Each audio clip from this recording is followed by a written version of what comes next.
The whole idea came about from a challenge. A guy said, I've been flying helicopters for 30 years, and he came up to me, actually the guy that owns Red Bull, came up to me and said, can you do aerobatics in helicopters for Red Bull? And I said, no. So that ended that conversation, but it started my gears turning in my head, and 2 weeks later I came up with, well, maybe. And I thought about maybe if I had one of these helicopters and if I modified it, this helicopter can actually do aerobatics on its own, but we wanted to do it on a regular basis at air shows, so we wanted to make it safer and easier to do the aerobatics. So, and I didn't want to sign on to doing something like this unless I could make it to where I personally felt like we could do the aerobatics and on a long-term basis.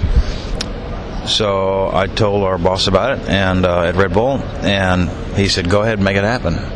It took me a year and a half. I bought two of these helicopters actually, and they're twins. I keep one on the East Coast and one on the West Coast. It's a B-105. It's made by Messerschmitt-Bolkow-Blohm. It's a German helicopter.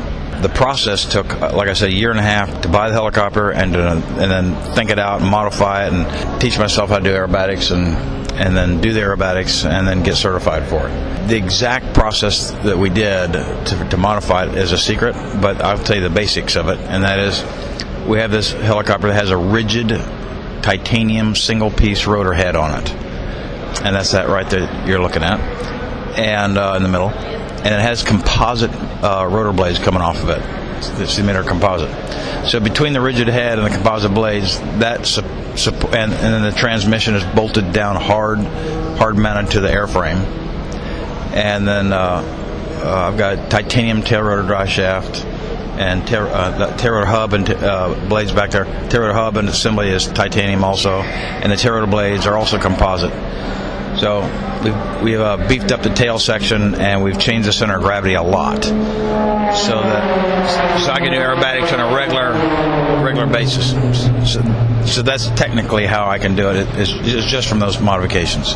The G's are fine. I keep it down pretty low. Almost everybody that goes up with me thinks it's going to be, really radical and hard and violent. It's not that way at all. I literally fly it through all the maneuvers, so it's a smooth. When I do a loop, it's nice and smooth. When I do roll, it's smooth. It's not violent. It's not I don't over G the aircraft. I never go over about 3 G's is about the max when I do an air show. And negative, I go down. I used to go down to negative 1.0, but I keep it between on a whole air show routine somewhere between 0.01 and 0.2 G's to a positive 2.6, 2.7 G's is normal.